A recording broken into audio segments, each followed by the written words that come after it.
ഈ ഞായറാഴ്ച ശാലോം സന്ദേശം കേൾക്കുന്ന എല്ലാ പ്രിയപ്പെട്ടവരെയും ഒരുപാട് സ്നേഹത്തോടുകൂടി വന്ദനം ചെയ്യുന്നു. കർത്താവ് നിങ്ങളെ സമൃദ്ധി അനുഗ്രഹിക്കട്ടെ. ദൈവത്തിന്റെ ആത്മാവ് ഓരോ ദിവസവും തരുന്ന ദൈവശബ്ദം, ദൈവത്തിന്റെ വചനം നാം സ്വീകരിക്കുമ്പോൾ ആ വചനം നമ്മുടെ ഉള്ളിൽ ക്രിയ ചെയ്ത് നമുക്ക് ആവശ്യമുള്ള വിടുതലുകൾ ദൈവം നൽകിത്തരും. ദൈവത്തിന്റെ വചനത്തെ നമ്മൾ വിശ്വസിക്കുമ്പോൾ, നമ്മൾ ആ വചനത്തെ സ്വീകരിക്കുമ്പോൾ, ആ വചനം നമ്മുടെ ശരീരത്തിലേക്കും നമ്മുടെ പ്രശ്നങ്ങളിലേക്കും ഇറങ്ങി വന്ന് വേണ്ട വിടുതൽ ദൈവം ചെയ്യും. ഇന്ന് പരിശുദ്ധ ആത്മാവ് പ്രകാശിപ്പിച്ച വചനം ദാനിയേൽ പ്രവാചകന്റെ പുസ്തകം 7-ാം അധ്യായം 25-ാമത്തെ വാക്യമാണ്. ദാനിയേൽ പ്രവാചകന്റെ പുസ്തകം 6-ാം അധ്യായം 27-ാം വാക്യമാണ്. 6-ാം അധ്യായം 27-ാം വാക്യം. അവൻ രക്ഷിക്കുകയും വിടുവിക്കുകയും ചെയ്യുന്നു. അവൻ ആകാശത്തിലും ഭൂമിയിലും അടയാളങ്ങളും അത്ഭുതങ്ങളും പ്രവർത്തിക്കുന്നു. അവൻ ദാനിയേലിനെ സിംഹവായിൽ നിന്ന് രക്ഷിച്ചിരിക്കുന്നു. ഹല്ലേലൂയ. കർത്താവ് ഇന്ന് നൽകിയ വചനം, നമ്മൾ രക്ഷിക്കാൻ കഴിയുന്ന ദൈവം, ആർക്കും നമ്മളെ വിടുവിക്കാൻ കഴിയത്തില്ല, ഇനി ഒരു വഴിയിലും നമുക്ക് രക്ഷയില്ല എന്ന് ആകുലപ്പെടുന്ന പ്രശ്നങ്ങളുടെ മേൽ രക്ഷിക്കാൻ കഴിയുന്ന ഒരു ദൈവമുണ്ടെന്നുള്ള സന്ദേശമാണ് പരിശുദ്ധാത്മാവിന് ഇന്ന് കൈമാറുവാനുള്ളത്. ഹല്ലേലൂയ. രക്ഷിക്കുവാൻ കഴിയുന്ന ഒരു ദൈവം, നിങ്ങളെ വിടുവിക്കുവാൻ കഴിയുന്ന ദൈവം, അകപ്പെട്ടു പോയിടത്തുനിന്ന്, വീണു പോയിടത്തുനിന്ന്, പിശാച് അപഹരിച്ചിടത്തുനിന്ന്, അധികാരം ചെലുത്തിയ സ്ഥലത്തുനിന്ന് വിടുവിച്ചെടുക്കുവാൻ, രക്ഷിച്ചെടുക്കുവാൻ ഒരു ദൈവമുണ്ട്. ദൈവം ശക്തന. ഹല്ലേലൂയ. അപ്പോസ്തലന്മാരുടെ പ്രവൃത്തിയിലെ 4-ാം അധ്യായം 12-ാം വാക്യത്തിൽ പരിശുദ്ധാത്മാവിനെ പ്രാപിച്ച അപ്പോസ്തലന്മാർ യഹൂദന്മാരുടെ ഇടയിൽ നിന്നുകൊണ്ട്, പ്രത്യേകിച്ച് മഹാപുരോഹിതന്മാരുടെ ഇടയിൽ നിന്നുകൊണ്ട് ലോകത്തോട് വിളിച്ചു പറഞ്ഞ ഒരു സന്ദേശമുണ്ട്. അപ്പോസ്തല പ്രവൃത്തി 4-ാം അധ്യായം 12-ാം വാക്യം. മറ്റൊരുത്തനിലും രക്ഷയില്ല. നാം രക്ഷിക്കപ്പെടുവാൻ ആകാശത്തിന്റെ കീഴിൽ മനുഷ്യരുടെ ഇടയിൽ നൽകപ്പെട്ട വേറെ ഒരു നാമവുമില്ല. യേശുക്രിസ്തുവിനെ കുറിച്ച് അവർ സാക്ഷ്യപ്പെടുത്തുകയാണ്. മറ്റൊരുത്തരിലും രക്ഷയില്ല. അപ്പൊ രക്ഷ ഒരാളിൽ നിന്നാണ്, അത് ദൈവമാണ്. അതാരാ? ദൈവം മനുഷ്യനായി അവതരിച്ച ദൈവത്തിന്റെ പുത്രനായ യേശുക്രിസ്തു. വേറെ ഒരു നാമവുമില്ല. അപ്പൊ ആ യേശുവിന്റെ നാമത്തിൽ നാം വിശ്വസിക്കുമ്പോൾ, അത് ഏറ്റു പറയുമ്പോൾ, ആ നാമം നിമിത്തം നമുക്ക് വലിയ രക്ഷ ദൈവം ഒരുക്കിയിരിക്കുകയാണ്. എബ്രായ ലേഖനത്തില് 2-ാമത്തെ അധ്യായത്തിൽ ഒരു വാക്യമുണ്ട്, 4-ാമത്തെ വാക്യം. കേട്ടവർ നമുക്ക് ഉറപ്പിച്ചു തന്നതുമായ ഇത്ര വലിയ രക്ഷ ഗണ്യമാക്കാതെ പോയാൽ നാം എങ്ങനെ തെറ്റി ഒഴിയും. അത് ആ തൊട്ട് പുറകിലുള്ള വാചകം എങ്ങനെയാണ്? കർത്താവ് താൻ പറഞ്ഞു തുടങ്ങിയതും ദൈവം അടയാളങ്ങളാലും അത്ഭുതങ്ങളാലും വിവിധ വീര്യപ്രവൃത്തികളാലും തൻ്റെ ഇഷ്ടപ്രകാരം പരിശുദ്ധാത്മാവിനെ നൽകിക്കൊണ്ട് സാക്ഷി നിന്നതും. അപ്പൊ വചനത്തെക്കുറിച്ച് പറയുക, രക്ഷയെക്കുറിച്ച് പറയുക, പരിശുദ്ധാത്മാവിനെ നൽകിക്കൊണ്ട് സാക്ഷി നിന്ന രക്ഷ, കേട്ടവർ നമുക്ക് ഉറപ്പിച്ചു തന്നതുമായ ഇത്ര വലിയ രക്ഷ നാം ഗണ്യമാക്കാതെ പോയാൽ എങ്ങനെ തെറ്റി ഒഴിയും? ഇതൊരു വലിയ രക്ഷയുമാണ്. ദൈവം പറഞ്ഞ രക്ഷ, യേശുക്രിസ്തു എന്ന രക്ഷ. ഹല്ലേലൂയ. കർത്താവിന് നമ്മളെ വിടുവിക്കാൻ കഴിയും. കർത്താവിന് അസാധ്യമായിട്ട് ഒന്നുമില്ല. 3-ാമത്തെ സങ്കീർത്തനത്തിന്റെ 8-ാമത്തെ വാക്യത്തിൽ എഴുതിയിരിക്കുന്നത്, മനുഷ്യൻ രക്ഷയ്ക്ക് വേണ്ടി ഇനി ലോകത്തിൽ എവിടെ ഓടി നടക്കണ്ട, രക്ഷ യഹോവയിൽ നിന്ന് വരുന്നു. രക്ഷ യഹോവയിൽ നിന്ന് വരുന്നു, യഹോവയ്ക്കുള്ളതാകുന്നു. നിന്റെ അനുഗ്രഹം നിന്റെ ജനത്തിന്റെ മേൽ വരുമാറാകട്ടെ. ആമേൻ. ദാവീദ് പറയുന്നത്, രക്ഷ യഹോവയുടെ അടുക്കലാണുള്ളത്. വേറെ എവിടെയും രക്ഷിക്കാൻ പോയാൽ രക്ഷ ലഭിക്കുകയില്ല, അല്ലെങ്കിൽ രക്ഷ ചോദിക്കാൻ പോയാൽ രക്ഷ ലഭിക്കുകയില്ല. ഹല്ലേലൂയ.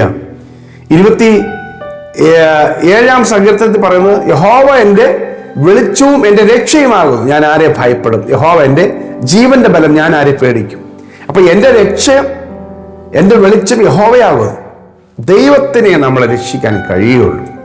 പലപ്പോഴും നമ്മളൊക്കെ നമ്മുടെ കഴിവിലും പ്രാപ്തിയിലും ഇനി സ്വാധീനങ്ങളിലും പണത്തിലൊക്കെ ആശ്രയിക്കുന്നവർ, അതൊക്കെ രക്ഷിക്കുമെന്ന്.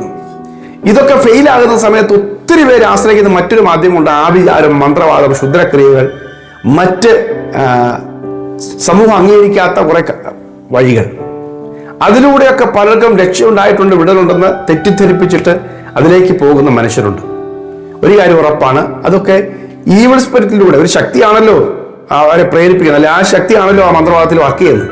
അപ്പൊ അത് ഈവിൾ സ്പിരിറ്റ് ആണല്ലോ. ഈവിൾ സ്പിരിറ്റ് ആണെങ്കിൽ അതിന് എപ്പോഴും തിരിച്ചടി ഉണ്ടായിരിക്കും. അപ്പൊ ആര് മന്ത്രവാദം ചെയ്താലും, ആര് ശുദ്രം ചെയ്താലും, ആര് ആഭിചാരം ചെയ്താലും, തൽക്കാലത്തേക്ക് എന്തെങ്കിലുമൊക്കെ കാട്ടിക്കൂട്ടാമെങ്കിലും അതൊരു തിരിച്ചടി ഈ ഈവിൾ സ്പിരിറ്റ് ചെയ്യും. അതാ ആര് അങ്ങനെ ചെയ്യുന്നവരൊന്നും അവരുടെ കുടുംബങ്ങളൊന്നും അനുഗ്രഹിക്കപ്പെട്ടിട്ടില്ല. പിൽക്കാലത്ത് പിശാച് അവരുടെ കുടുംബത്തിൽ കയറി ഇറങ്ങി ആധിപത്യം നടത്തും. പിശാചിനെ സ്വീകരിക്കുകയും അത് അനുവദിക്കുകയും ചെയ്യുന്നതല്ലേ. അപ്പൊ അവൻ മോഷ്ടിക്കാനും അറക്കാനും മുടിക്കാനും വന്ന പിശാചല്ലേ. അപ്പൊ അതുകൊണ്ട് വീടിനകത്ത് മുഴുവൻ അസ്വസ്ഥതകൾ സൃഷ്ടിച്ചിരിക്കും, വിതച്ചിരിക്കും. കർത്താവ് യേശു വന്നത് ജീവൻ ഉണ്ടാകാനും സമൃദ്ധി ആയ ജീവൻ ഉണ്ടാകാനും. അതുകൊണ്ട് യേശുവിലൂടെയുള്ള രക്ഷയാണ് നമുക്ക് സ്വസ്ഥത നൽകുന്ന രക്ഷ, സമാധാനം നൽകുന്ന രക്ഷ, യഥാർത്ഥ രക്ഷ. ഹല്ലേലൂയ, ആമേൻ. ഇവിടെ ദാര്യാവേശ് രാജാവ് പറയാണ്, ദാനിയേലിനെ ദൈവം സിംഹത്തിന്റെ വായിൽ നിന്ന് വിടുവിച്ചു. അതുകൊണ്ട് യഹോവയായ ദൈവമാണ് രക്ഷിക്കുകയും വിടുവിക്കുകയും ചെയ്യുന്ന ദൈവം.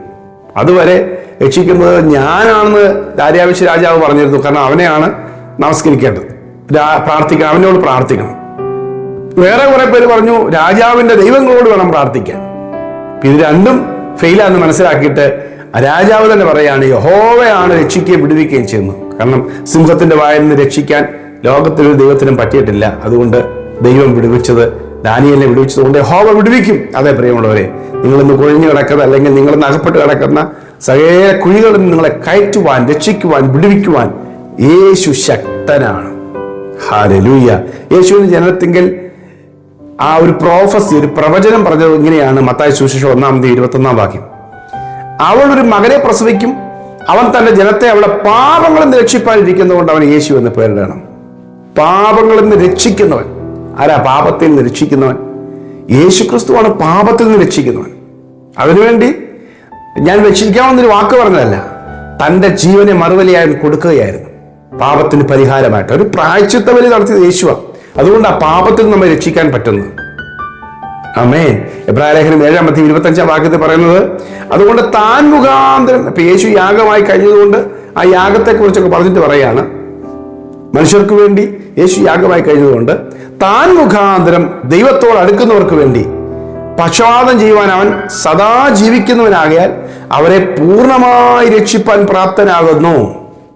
ഹല്ലേലൂയ. യേശുവിൽ വിശ്വസിക്കുന്നവരെ പൂർണ്ണമായി രക്ഷിക്കും ദൈവം. പിതാവായ ദൈവത്തിന്റെ അടുക്കലേക്ക് യേശുക്രിസ്തു മുഖാന്തരം അടുക്കുന്നവർക്ക് വേണ്ടിയാണ് രക്ഷയുള്ളത്. വേറെ വഴികളിലൂടെയുള്ളവർക്ക് രക്ഷയില്ല, അടുക്കാൻ പറ്റുകയില്ല. ദൈവത്തിന്റെ അടുക്കലേക്ക് നമുക്ക് രക്ഷ വഴി ഒരുക്കി തന്ന യേശുവല്ലേ. റോമാലേഖനം 5:1 വാക്യത്തിൽ എഴുതിയിട്ടുണ്ട്, വിശ്വാസത്താൽ നീതീകരിക്കപ്പെട്ടിട്ട് നമ്മുടെ കർത്താവായ യേശുക്രിസ്തു മൂലം പിതാവായ ദൈവത്തോട് നമുക്ക് സമാധാനമുണ്ട്. യേശുക്രിസ്തുവിലുള്ള വിശ്വാസത്താൽ ദൈവം നമ്മളെ നീതീകരിക്കുകയാണ്. അതുകൊണ്ട് ഇന്ന് ദൈവത്തോട് നമുക്ക് സമാധാനമുണ്ട്, നിരപ്പുണ്ട്. ആമേൻ. അല്ലെങ്കിൽ നാം ശത്രുക്കളാണ്. യേശുക്രിസ്തു മുഖാന്തരം നമ്മളെ മക്കളാക്കി തീർത്തു. ഹല്ലേലൂയ. അതേ സഹോദരങ്ങളെ, നിങ്ങൾ ഇന്ന് കടന്നു പോകുന്ന എല്ലാ പ്രശ്നങ്ങൾക്കും പരിഹാരം തരുവാൻ ഈ കർത്താവ് ശക്തനാണ്. ദൈവം നിങ്ങളെ രക്ഷിക്കുകയും വിടുവിക്കുകയും ചെയ്യും. ആര് നിങ്ങൾ നന്നാകില്ലെന്നോ ഉയരില്ലെന്നോ ഒക്കെ പറഞ്ഞാലും അസൂയപ്പെട്ടാലും ഭാരപ്പെടേണ്ട. കർത്താവ് യേശുക്രിസ്തു മുഖാന്തരം നിങ്ങൾക്ക് വലിയൊരു രക്ഷ ദൈവം കരുതി വെച്ചിട്ടുണ്ട്. ഹബക്കൂക്കിന്റെ പുസ്തകത്തിൽ വാക്കുകൾ വായിക്കുന്നു, 3:18 വാക്യത്തിൽ, എങ്കിലും ഞാൻ യഹോവയെ ആനന്ദിക്കും, എന്റെ രക്ഷയുടെ ദൈവത്തിൽ ഞാൻ ഘോഷിച്ചുല്ലസിക്കും. കാരണം എന്നാ? അത്തിവർഷം തളർക്കുകയില്ലെങ്കിലും, ഗോശാലകൾ കന്നുകാലികൾ ഉണ്ടായില്ലെങ്കിലും, നിലങ്ങൾ ആഹാരം വിളയിക്കുകയില്ലെങ്കിലും എന്ന് പറഞ്ഞാൽ എൻ്റെ ജീവിതത്തിലെ മുഴുവൻ സാഹചര്യം എനിക്ക് പ്രതികൂലമായി തീർന്നാലും, എല്ലാ വരുമാനങ്ങളും അടഞ്ഞാലും, എല്ലാ വഴികളും അടഞ്ഞാലും ഞാൻ യഹോവയിൽ ആനന്ദിക്കും, എൻ്റെ രക്ഷയുടെ ദൈവത്തിൽ ഘോഷിച്ചുല്ലസിക്കും. എന്നെ രക്ഷിക്കുന്ന ദൈവമാണ്. ഹല്ലേലൂയ. അതുകൊണ്ട് പ്രിയമുള്ളവരെ, രക്ഷിക്കുകയും വിടുവിക്കുകയും ചെയ്യുന്ന രക്ഷ യഹോവയ്ക്കുള്ളതാകുന്നു. അവൻ്റെ അനുഗ്രഹം അവൻ്റെ ജനത്തിന്മേൽ ദൈവം തരും. ഹല്ലേലൂയ. ഞാൻ നിങ്ങൾക്കൂടെ പ്രാർത്ഥിക്കും. ഇന്ന് ഞായറാഴ്ചയാണല്ലോ. എല്ലാ ഞായറാഴ്ചയും ഉള്ളതുപോലെ ഇന്ന് രാത്രിയിലും ഇന്ത്യൻ സമയം 10 മുതൽ 11 വരെ ഓൺലൈൻ വർഷിപ്പ് ഉണ്ട്. അതിനകത്തുള്ള സ്പെഷ്യൽ സന്ദേശം, ദൂത്, വ്യക്തിപരമായ ദൂതൊക്കെ അതിനകത്ത് ലഭിക്കും. ഇന്ന് രാത്രിയിലെ മീറ്റിംഗ് മിസ് ചെയ്യരുത്. നിങ്ങൾക്ക് വേണ്ടുന്നൊരു വിടുതൽ നേരിട്ട് കണ്ട് നിങ്ങളോട് സംസാരിക്കാനും ദൂത് പറയാനുള്ള അവസരമുണ്ട്. നിങ്ങൾ ഈ സൂമിലൂടെ ഇന്ന് രാത്രി 10 മുതൽ 11 വരെയുള്ള 1 മണിക്കൂറത്തേക്ക് നിങ്ങൾ ജോയിൻ ചെയ്യണം.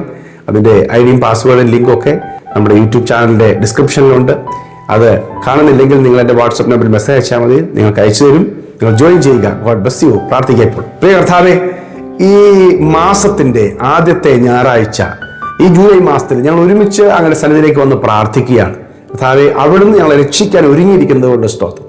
ഈ വർഷത്തിൻ്റെ 2ാം പകുതിയിലേക്ക് ഞങ്ങൾ വരുമ്പോൾ ഒരു രക്ഷയുടെ വാതിൽ ഞങ്ങൾക്ക് തുറക്കാൻ പോകുന്നതിനായി സ്തോത്രം. സകല പ്രതിബന്ധങ്ങളെ നീ എടുത്തു കളഞ്ഞിട്ട് രക്ഷിക്കാൻ ഒരുങ്ങിയിരിക്കുന്ന ദൈവം, വിടുവിക്കുവാൻ ഒരുങ്ങിയിരിക്കുന്ന ദൈവം. കർത്താവ്, ഞങ്ങളത് വിശ്വസിക്കുന്നു. നീ രക്ഷിക്കാൻ ഒരുങ്ങിയിരിക്കുന്നു. ഹല്ലേലൂയ. കർത്താവിന്റെ മക്കൾക്ക് വേണ്ടി രക്ഷ അവിടുന്ന് കൽപ്പിക്കുന്നതിനായി യേശുക്രിസ്തു മുഖാന്തരം ആ രക്ഷ കരുതി വെച്ചിരിക്കാൻ, ശ്രേഷ്ഠമായ രക്ഷ കരുതി വെച്ചിരിക്കാൻ, അതിലൂടെ അനുഗ്രഹങ്ങൾ നൽകുന്നതിനായി നന്ദി. സന്ദേശം കേൾക്കുന്നവരെ കർത്താവ് രക്ഷിക്കണമേ. ഇവിടെ മേൽ കിടക്കുന്ന സകല പ്രതിബന്ധങ്ങൾ അവരെ വിടുവിച്ചെടുക്കണമെന്ന് പ്രാർത്ഥിക്കുന്നു. കർത്താവ് ഒരു വാതിൽ അവർ കൊണ്ട് തുറക്കണമേ, അത്ഭുതം ചെയ്യണമേ, യേശുവിൻ നാമത്തിൽ തന്നെ. അമേൻ, അമേൻ, അമേൻ. സന്ദേശം കുറെ പേർക്ക് ഷെയർ ചെയ്യണം. God bless U. Have A beautiful Sunday.